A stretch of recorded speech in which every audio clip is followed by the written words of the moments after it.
Liz Ann, you've pointed out that most analysts haven't incorporated the tax reform story into forward earnings growth assumptions. Should they? No, I don't think they should. I think it's an appropriate thing to do. It would be a major needle mover, and it would benefit in the short term very quickly from a corporate tax cut standpoint. So if you went down to the 20% level, call it sort of the original Ryan plan on corporate taxes, you would add about 7% to overall S&P earnings. So, $8 or $9 right to the year's forecast for whatever year it was made effective.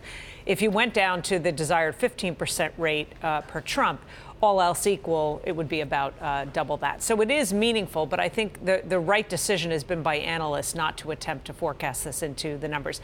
And I don't know of any economists either who have added it into forward assumptions for GDP at a more aggregate level, because we just don't have enough details. And the likelihood of certainly this becoming something that is retroactive to 2017, I think, is slim to none. I want to bring the time horizon all the way into the current quarter and over the next couple of months.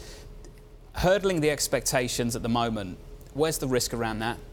I think this is going to be a very tricky quarter. I'm not going to say that the market is going to look past a quarter that has all these hurricane effects in, but I think there's a willingness to accept the volatility associated with the effects of the hurricane. In general, I think, the pattern of weakness in the quarter in which the hurricanes hit and then kind of the recovery boost thereafter is consistent with what we saw after Sandy, what we saw after Katrina, what we saw after Andrew.